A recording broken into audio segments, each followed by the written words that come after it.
আমি নিজে শারীরিকভাবে একটু অসুস্থ, তারপরেও পূর্ব নির্ধারিত যেহেতু আপনারা আমাকে বলেছিলেন আসার জন্য, সেই জন্য আমি এসেছি। লেটে এসেছি, আমি নিজে শারীরিকভাবে একটু অসুস্থ। আজকে এইখানে যে বিষয়ে বাংলাদেশ শ্রমিক অধিকার পরিষদ উত্থাপন করেছে 3 দফা দাবি, আপনার ব্যাটারি চালিত সকল রিক্সাকে সরকারি প্রতিষ্ঠান কর্তৃক নিবন্ধিত করা, এটা তো ইলিগাল কোনো দাবি করে নাই। 2 নম্বর দাবি, সকল সিটি কর্পোরেশন এলাকার মেইন রোডে রিক্সার জন্য উভয় পাশে আলাদা লেন তৈরি করতে হবে। এটা কিন্তু বিভিন্ন বুদ্ধিজীবীরা, আপনার যারা সড়ক নিরাপত্তায় কাজ করে, তারা কিন্তু অসংখ্যবার বলেছে যে আপনার এই ঢাকা শহরের মানুষ রিক্সা ছাড়া অচল। তাদেরকে আপনার এই একটা রিক্সা চালানোর জন্য আলাদা লেন তৈরি করে দিতে হবে। 3 নম্বর বলছে যে প্রশাসনিক ও রাজনৈতিক সিন্ডিকেটের সকল হয়রানি বাণিজ্য প্রভাব স্থায়ীভাবে বন্ধ করতে হবে। আপনারা জানেন যে শ্রমিক রাজনীতি নিয়ে চরম মাত্রার একটা ধান্দাবাজি করে রাজনৈতিক দলগুলো। অনেকেই তাদের নিজেদের রাজনৈতিক স্বার্থ হাসিল, আর্থিক স্বার্থ হাসিলে নানা ধরনের চাঁদাবাজি, টেন্ডারবাজি করে থাকে। আমি একটা কথা বলে আমার সচক্ষে আমি জানি, জগন্নাথ বিশ্ববিদ্যালয়ের সামনে বাসগুলো রাখা হয়, সেই বাস থেকে প্রতিটা বাস থেকে 200, 300, 100 করে ধাপে ধাপে টাকা নেওয়া হয়। আচ্ছা, এই টাকা কারা নেয়? ওখানে তো আইন শৃঙ্খলা বাহিনী আছে, নিশ্চয়ই তারা জানে। ওখানে রাজনৈতিক দল আছে ক্ষমতায়, যেহেতু আওয়ামী লীগ, তাদের নেতা কর্মীরা আছে, তাদের চোখের সামনে দিয়ে চাঁদাবাজি হচ্ছে, তারা নিশ্চয়ই জানে এই চাঁদা কোথায় কোথায় যায়, কে কে ভাগ বাটোয়ারা করে। পরিসংখ্যান এবং বাস্তবতা বলে যে প্রশাসন এবং রাজনৈতিক দলের ফ্যাসরা, ধান্দাবাজ নেতারা এবং প্রশাসনের অসাধু কর্মকর্তারা জোট সাজেছে শ্রমিকদের রক্ত চুষে এই চাঁদাবাজিগুলো করছে। কালকের একটা ছবি ভাইরাল হয়েছে, আপনারা দেখেছেন। বাংলাদেশে যে হেফাজতে ইসলাম একটা অরাজনৈতিক সংগঠন, এবং যারা ইতিমধ্যেই আমি মনে করি যে তারা তাদের চিন্তা চেতনায় রাজনৈতিক দর্শনে তারা আধুনিকতার পরিচয় দিয়েছে। গতকালকে তারা ফ্রান্সে যে আমাদের প্রিয় নবী হযরত মুহাম্মদ সাল্লাল্লাহু আলাইহি ওয়াসাল্লামকে ব্যঙ্গোক্তি করে যে কার্টুন প্রকাশ করেছিল, তার প্রতিবাদে একটা বিক্ষোভ করেছিল, ফ্রান্স দূতাবাস ঘেরাও কর্মসূচি করেছিল। আপনারা দেখছেন সেখানে যখন হেফাজতের নেতা জুনায়েদ বাবুনগরী সাহেব যখন মুনাজাত করছেন, পুলিশের ভাই বন্ধুরাও কিন্তু বন্দুক, অস্ত্র, লাঠি সোটা রেখে তারাও কিন্তু মোনাজাতে সামিল হয়েছে। এই ছবিটি কিন্তু বাংলাদেশটা বিশ্ব মিডিয়ায় আমি মনে করি অনেক জায়গায় আন্তর্জাতিক সংস্থার কাছেও একটা ইতিবাচক বার্তা দিয়েছে পুলিশ সম্পর্কে। আমরা এমন পুলিশ চাই যে পুলিশের স্লোগান ছিল যে মুজিব বর্ষের অঙ্গীকার, পুলিশ হবে জনতা। পুলিশ আইন শৃঙ্খলা বাহিনীর কাজে নিয়োজিত, জনগণের সেবায় নিয়োজিত। তো আমরা তো এমন পুলিশ চাই, কিন্তু পুলিশের আচরণ কেন কখনো কখনো উগ্র হবে, কখনো কখনো ছাত্রলীগ, যুবলীগ, ক্ষমতাসীন দলের গুন্ডাদের মতো। আমরা এখানে একটা মিছিল করেছি বা একটা প্রোগ্রাম করা হচ্ছে, তারা এসে বলেছে যে রাস্তাটা যেন আমরা একটু চলার জন্য স্পেস করে দেই। আমি আপনাদেরকে অনুরোধ করেছি যে আপনারা রাস্তাটা চলার জন্য একটু স্পেস করে দেবেন, পিছিয়ে এসে দাঁড়ান, সোজাভাবে লাইন পর্যন্ত, হাইকোর্ট পর্যন্ত লম্বা করেন। এইটা পুলিশ আপনাকে বলেছে, অনুরোধ করেছে, আপনার করতে হবে। কিন্তু তারপরে আমি বলবো যে এই যে পুলিশ ভাইরা এটা ব্যানারটা সোজাভাবে দাঁড় করাতে পারে নাই, এই 5 ফুট না 4 ফুটের একটা ব্যানার, এখানে আপনারা 3-4 জন এসে দাঁড়িয়েছেন, এটা তো দৃষ্টিকটু এবং এটা তো উচিত না। সেটা আপনারা যদি ভেবে থাকেন যে আপনাদের হাতে লাঠি আছে, সরকারি বন্দুক আছে, জনগণ উপরে চালাবেন, আপনারা 5টা দিতে যাবেন, জনগণ 3টা 2টা হলেও দিতে পারবেন। আগেই বলেছি যে আমরা আপনাদের সহযোগিতা চাই, প্রত্যেকটা রাজনৈতিক দল, কারণ আপনারা তো দেশের জন্য কাজ করছেন, সমাজের জন্য কাজ করতেছেন।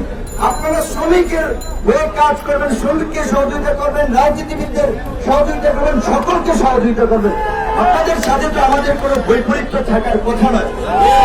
কাজে পুলিশ ভাইদের প্রতি অনুরোধ থাকবে যে আজকে আমি দাঁড়িয়েছি, শুধু আমি নয়, এই প্রেস ক্লাব একটা প্রতিবাদী চত্বর হিসেবে মানুষের কাছে পরিচিত।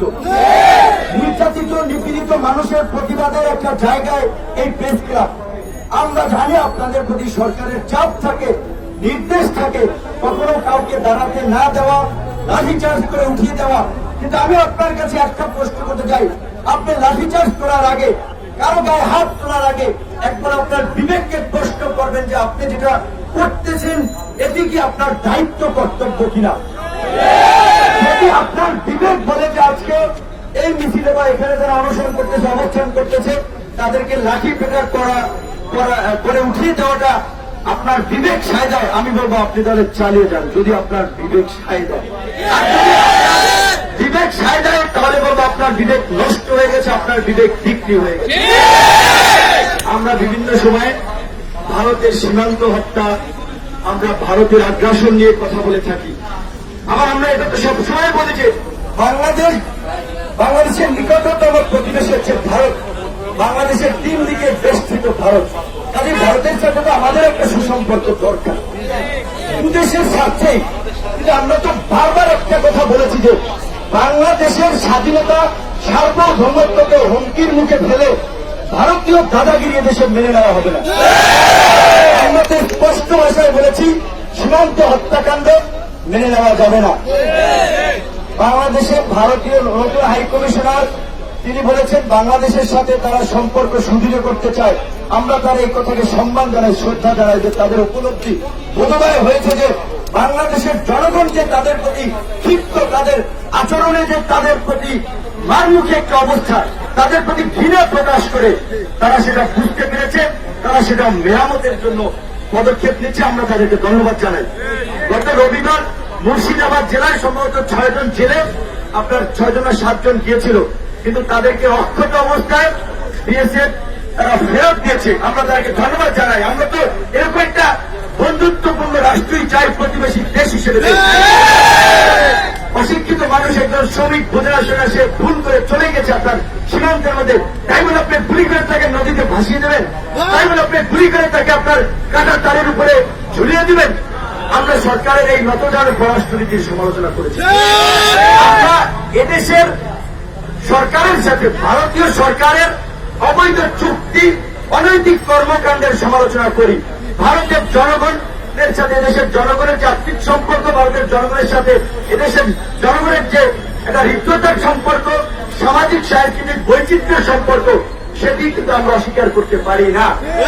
আমরা বারবার বলি সরকারের পক্ষ থেকে, বঙ্গবন্ধু যেটা বলেছিলেন যে নিজের দেশের স্বার্থ অক্ষুণ্ণ রেখে সকলের সাথে বন্ধুত্ব, কারোর সাথে বৈরী করে, সেই জন্য আমরা পররাষ্ট্র নীতি চাই। এবং আজকের এখানে রিক্সা শ্রমিক ভাই বোনেরা তারা অনেকের কাছেই তো গিয়েছে, কেউ তাদের পাশে দাঁড়ায়নি। টাকা পয়সার ধান্দাবাজি অনেকেই খেয়েছে। এখানে যে 2টি রিসিপ্ট দিয়েছে লালবাগ ট্রাফিক জোনের, লালবাগ দিয়ে থেকে যে তারা যে টাকা নিয়েছে রিক্সা অবৈধ, তাহলে আপনারা এই যে টাকাটা নিলেন এটা কোন পক্ষে নেন? আপনারা তো বৈধ রিসিপ্ট দিয়েছেন। আমার কথা হচ্ছে এটা রিক্সা চলবে কি চলবে না এটা পুলিশ কিন্তু নির্ণয় করে দিতে পারবে না, বা এটা সরকার দিবে এবং সিটি কর্পোরেশন দিবে। পুলিশ ভাইদের অযথা দোষ দেওয়া লাভ নাই। আমরা সরকারের প্রতি আহ্বান জানাবো যে আজকে এই করোনাকালীন সময়ে 10 গুণ বেকারত্ব বেড়েছে, প্রায় 40% থেকে 60% আপ অ্যান্ড ডাউন হচ্ছে। যে মানুষের জীবিকা বা জীবন নির্বাহের ব্যয় কমেছে, আয়ও কমেছে। শুধু জনগণের না, সরকারের তো ইনকাম কমেছে। সরকার যে চলবে, উন্নয়ন কর্মকাণ্ড করবে, সরকারের কিন্তু সেই রাজস্ব আদায় ঘাটতি হচ্ছে। রেমিটেন্সের কথা বলা হচ্ছে, প্রায় 40 বিলিয়ন রিজার্ভ রয়েছে। আমরা খুব প্রাউড ফিল করি, আন্তর্জাতিক সংস্থাগুলো আমাদেরকে লোন দিবে, ঠিক আছে দেখে, কিন্তু সেই রিজার্ভ কিন্তু ডে বাই ডে রিজার্ভ যারা জমা করত ব্যাংকে, তারা কিন্তু বিদেশ থেকে শ্রমবাজার সংকুচিত হওয়ায় দেশে চলে আসতেছে। তো তার মধ্যে আমাদের যে সরকার বা প্রশাসন তারা কি পদক্ষেপ নিচ্ছে? আজকে কুয়েতে আপনারা জানেন 70% মানুষ তারা বিদেশি কুয়েতে, তাদের সরকার সিদ্ধান্ত নিয়েছে 30% সেটা নামিয়ে আসবে। আমরা যদি সক্ষম হই, আমাদের কূটনৈতিক যদি শক্তিশালী হয়, তারা তাদেরকে একটা নেগোসিয়েশন করতে পারে যে তোমরা একটা মুসলিম দেশ, আমরা একটা মুসলিম দেশ, আমাদের একটা রাইজিং অর্থনীতির দেশ, জনবহুল দেশ, তোমরা যদি আমাদেরকে একটু সহযোগিতা করো, এটা আমার দেশের মানুষের জন্য ভালো হতে হয়। সেটা তো গায়ের জোরে হবে না, সেটা সমঝোতা নেগোসিয়েশন করতে হবে। সেটা তো অবৈধ ভাবে ক্ষমতা থাকলে তো আন্তর্জাতিক শক্তিগুলো আপনাকে সমর্থন করবে না, সহযোগিতা করবে না। যে কারণে এই সরকার ক্ষমতা আসার পর থেকে মধ্যপ্রাচ্য থেকে বিভিন্ন দেশের শ্রমবাজার সংকুচিত হয়েছে। বাংলাদেশের শ্রমবাজার একসময় মধ্যপ্রাচ্য কিংবা বিভিন্ন দেশে যেভাবে একটা জায়গা দখল করেছিল, এখন আর সেটা নাই। আজকে ইউরোপীয় ইউনিয়ন বলেন, আমেরিকা, ইংল্যান্ড যাই বলেন, যে আন্তর্জাতিক যারা উন্নয়ন সহযোগী যারা বাংলাদেশের উন্নয়নের ভূমিকা রেখে থাকে, তারা কিন্তু বাংলাদেশে যে গণতান্ত্রিক স্পেস কমে যাচ্ছে, জনগণের উপরে, ভিন্ন মতের মানুষের উপরে বাক স্বাধীনতা হরণ করার জন্য নির্যাতন নিপীড়ন করা হচ্ছে, সেটি নিয়ে তারা উদ্বেগ প্রকাশ করেছে। আমি আজকে এখানে পুলিশের ভাইরা আছেন, আপনারা জানি আপনাদের উত্তর নেই, একটা কথা আপনার বিবেককে দিচ্ছি। যখন আমেরিকার আন্তর্জাতিক পলিসি নিয়ে কাজ করা ফরেন টিম, যখন আপনার সিনেটররা যখন পম্পেকে অর্থ মন্ত্রী এবং প্রতিরক্ষা মন্ত্রীকে যখন চিঠি লিখল, বাংলাদেশের র্যাব 401 জনকে গুম খুন করেছে, ইউরোপীয় ইউনিয়ন বা আমেরিকা যে গণতান্ত্রিক মূল্য, সেখান থেকে এই দুর্বৃত্তদের উপরে নিষেধাজ্ঞা জারি করা হোক। এর আগে ইংল্যান্ডের আপনার পার্লামেন্টে আলোচনা হয়েছে যে বাংলাদেশের মানবতা বিরোধী অপরাধ যারা জনগণের বিরুদ্ধে গিয়ে কাজ করে, গণতান্ত্রিক অধিকার হরণ করে, তাদের প্রতি যেন ইংল্যান্ডের পার্লামেন্ট যেন নিষেধাজ্ঞা জারি করে। তো এই যে আজকে যদি র্যাবের প্রতি এরকম একটা নেতিবাচক ধারণা যদি আন্তর্জাতিক মহলে তৈরি হয়, র্যাবে কারা চাকরি করে, র্যাবের নিজস্ব কোন নিয়োগ আছে, পুলিশ, আর্মি, বিভিন্ন জায়গা থেকে সহস্র অফিসাররা আসে, তো র্যাবের মধ্যে একটা বাহিনীকে কেন আজকে আন্তর্জাতিক অঙ্গনে পরিচিত হতে হবে গুম খুন বাহিনী হিসেবে? কেন আজকে আমেরিকার সিনেটররা কেন আজকে তাদের নিষেধাজ্ঞা চাইবে? প্রভাব কি হতে পারে আপনারা একবার চিন্তা করেছেন? দূরদর্শী প্রভাব জাতিসংঘের শান্তিরক্ষী মিশনে যদি এটা কার্যকর হয়, র্যাবের উপরে নিষেধাজ্ঞা সেনাবাহিনীর উপরে নেতিবাচক ভূমিকা পড়বে। অলরেডি এই যে বলেছি যে আমাদের যে কুখ্যাত দাদাগিরি করার প্রতিবেশী রাষ্ট্রের কিছু কুখ্যাত ব্যক্তি বাংলাদেশ সেনাবাহিনীকে নিয়ে অসংখ্য নিউজ করেছে, করোনার মধ্যে নেতিবাচক ভাবে সেনাবাহিনীর মধ্যে একটা বিশৃঙ্খলা তৈরি করার জন্য সেই সুবীর ভৌমিক, তারপরে আরেকজন কি জানি নাম দেখলাম, এই সাংবাদিকদের বিরুদ্ধে সরকার তাকে ফরমালি প্রতিবাদ জানাতে পারত যে আমার দেশের স্বাধীনতার সার্বভৌমত্বের প্রতীক প্রতিরক্ষা বাহিনী সেনাবাহিনীকে নিয়ে কেন ভারতীয় সাংবাদিক এই কলমে তার জবাবদিহিতা করতে হবে? তাকে তলব করতে সরকার কিন্তু নীরব ভূমিকা পালন করছে। আজকে আন্তর্জাতিক মহলে আমার দেশ, আমাদের স্বাধীনতার সার্বভৌমত্ব নিয়ে প্রশ্ন হচ্ছে। কাজে আমরা সরকারকে অনুরোধ করবে যে রাজনৈতিক সংকট, এই সংকট উত্তরণে কার্যকর পদক্ষেপ নিতে হবে। অন্যথায় আমরা বিভিন্ন দেশ, যেমন বিভিন্ন দেশের দ্বারা সাব কন্টিনেন্ট হিসেবে বলা যায় সাব স্টেট হিসেবে পরিচালিত হয়েছিল, আমাদের কিন্তু সেইভাবেই পরিচালিত হবে। জনগণের একটা সিদ্ধান্ত নিতে হবে যে এইভাবে এই যে বিশৃঙ্খলার মধ্যে দিয়ে চলছে, দেশ নিয়ে যে আন্তর্জাতিক ষড়যন্ত্র চলছে, সেই 111 থেকে আপনারা কি এটা মেনে নেবেন, নাকি মেরুদণ্ড সোজা করে দেশের স্বাধীনতার সার্বভৌমত্ব রক্ষা করার জন্য, গণতন্ত্র ফিরিয়ে আনার জন্য আপনারা রাজপথে নামবেন, ঐক্যবদ্ধ হবেন? রিক্সা শ্রমিকরা দাঁড়িয়েছে, আমি এর আগে এসেছি, ওখানে ট্রেনের শ্রমিকরা দাঁড়িয়েছে, ওইখানে আপনার প্রাইমারি শিক্ষক নিয়োগে ভাইরা দাঁড়িয়েছে, বা এখানে বিভিন্ন শ্রমিক সংগঠন আন্দোলন করে। এখানে কি সব করতে চেহারা দেয় যে এই লোকগুলো এখানে আসছে গরমের মধ্যে?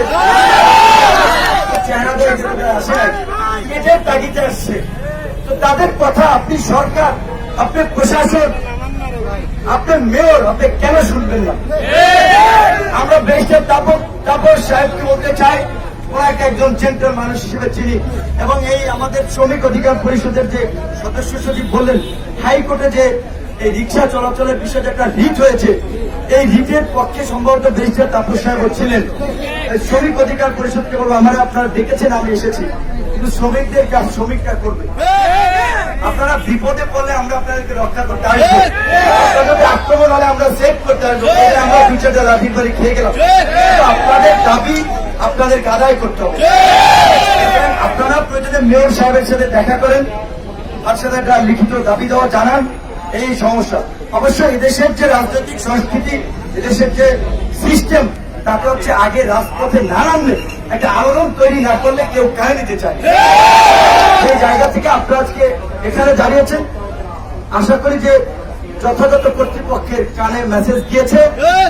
এখন আপনাদের কাজ হচ্ছে আর সেকেন্ডে একটা কাজ করবেন, কেউ একা টোকলা যাবেন না। কারণ যেভাবে কাউকে পুলিশ যে হয়রানি করছে, মামলা দিচ্ছে, মারধর করছে, সমস্ত রিক্সাওয়ালাকে নিয়ে যাবেন।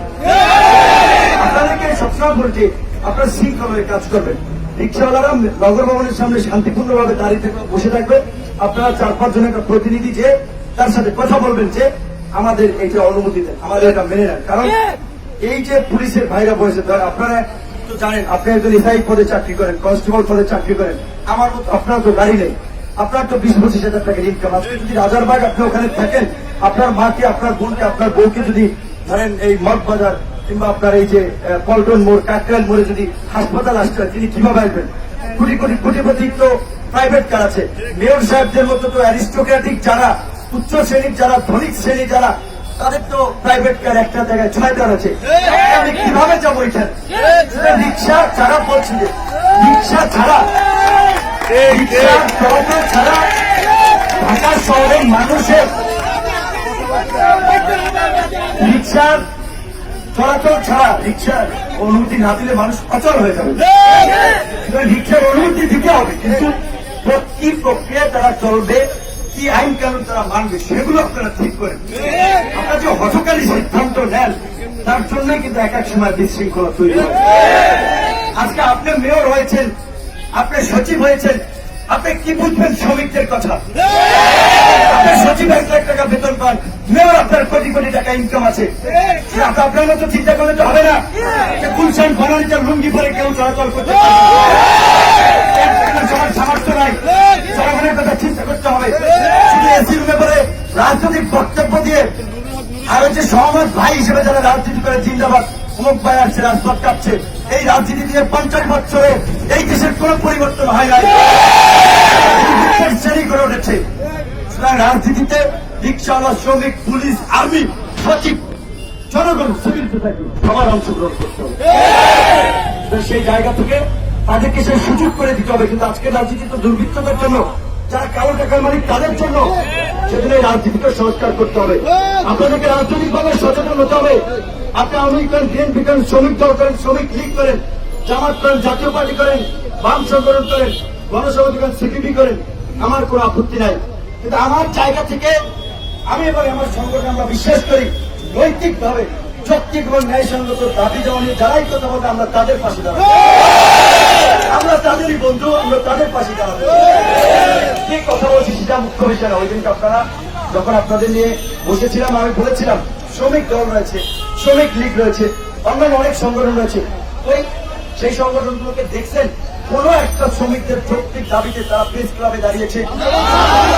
আওয়ামী লীগের সংগঠন শ্রমিক লীগ তারা প্রধানমন্ত্রী একটা স্মারকলিপি দিয়েছে, মন্ত্রীর সাথে একটা কথা বলেছে, আর কথা বলেছে শ্রমিক লীগের নেতা, শ্রমিক নেতা, তার 5টা বাস, তার 3টা গার্মেন্টস ফ্যাক্টরি, তার ঢাকা শহরে 6-7টা ফ্ল্যাট। ও কিসের শ্রমিক? ও তো শ্রমিকদের রক্ত চুষে ফ্ল্যাট করছে, বাড়ি করছে। ওই ধান্দাবাজদেরকে নেতা হিসেবে মানবেন না।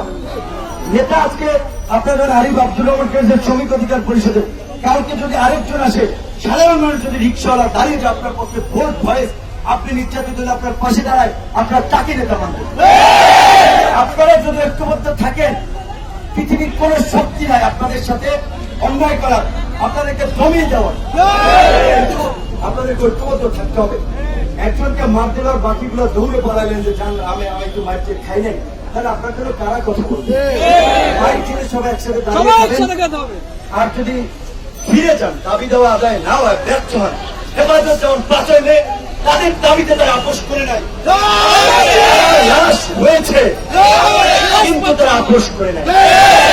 ঠিক আন্দোলন সংগ্রাম করলে, যৌক্তিক দাবি দেওয়া আদায় করতে হলে নৈতিক জোর লাগবে, বিবেক সম্পন্ন মানুষ হওয়া লাগবে। নেতা হতে গেলে সেই ধরনের কোয়ালিটি থাকতে হবে, সামনে থাকতে হবে সবসময় কর্মীদের। যারা আপনার পেছনে দাঁড়িয়ে আছে, আজকে এই মানুষগুলো আপনাদের ভরসায় দাঁড়িয়েছে, আপনারা এক জায়গায় গেলেন 50,000 টাকার একটা বান্ডিল ধরাই দিল, আন্দোলন শেষ। এই ধরনের প্রতারণা করবেন না। এবং শ্রমিক ভাইদেরকে বলতে হয়, 1 জন 2 জন 3 জন যখন আপনারা তাদেরকে রিজেক্ট করবেন, রিফিউজ করবেন, তখন অল্টারনেটিভ নেতা দাঁড়িয়ে যাবে। কিন্তু ধান্দাবাজদেরকে আপনারা সময় দেবেন না, তাদের বিচার করবেন না। সর্বশেষ আমার বক্তব্য, এখানে পুলিশ ভাইরা আছেন, মহল আছেন, আমার মধ্যে আপনারা আজকে প্রোগ্রাম করেছেন। আমার ব্যক্তিগত আজকে আপনারা প্রোগ্রাম এনে শেষ করতে পারেন, কালকে পরশু প্রয়োজনে রিক্সাওয়ালাদের নিয়েই যাবেন। আবার নগর ভবনে মেয়রের সাথে টাইম নেন, কারণ তিনি থাকেন, কখন থাকেন না, করোনা পরিস্থিতির কারণে বেশি লোক যেতে দেবে না, আপনারা টাইম নেন। কিন্তু বলছি যে 4-5 জন ভিতরে গেল, বাকিরা সামনে থাকতে হবে। 5-6 জনকে হুমকি দাম দিয়ে ধাবর চক্কর দিয়ে পাঠিয়ে দেবে, এটা দেশের রাজনীতিতে বৈশিষ্ট্য। আপনারা আজকে প্রতিবাদ জানিয়েছেন, আপনারা আমরা কারোর সাথে ধাক্কাধাক্কি করে যদি প্রপার অথরিটি আপনাদের দাবি দেওয়া মানে আপনার তাদেরকে ধন্যবাদ দেবেন। আর যদি না মানে পরবর্তী কর্মসূচির জন্য আবার রাজপথে নামবেন, আমি আপনাদের সাথে থাকবো। এবং আমার সংগঠন, আমার সাথে যারা রাজনীতি করে, ছাত্র যুবক প্রত্যেককেই আপনাদের সাথে থাকবে। এবং আমরা বলেছি যে অন্যান্য রাজনৈতিক সংগঠনের যে শ্রমিক সংগঠন রয়েছে, সেটা হোক আওয়ামী লীগের, হোক বিএনপির, হোক বাম সংগঠনের, আপনারা সবাই এই যে শ্রমিকদের 3টা দাবি, একেবারে যৌক্তিক দাবি, একটা ওয়ার্ড, একটা তারিখ কোনো তারা ভুল বলে নাই। আপনারা এই দাবির আদায়ের জন্য এই শ্রমিকদেরকে সাথে নিয়ে দলমত নির্বিশেষে শ্রমিককে রক্ষা করেন। শ্রমিক বাঁচলে বাঁচবে দেশ। সুস্থ থাকেন, ধন্যবাদ।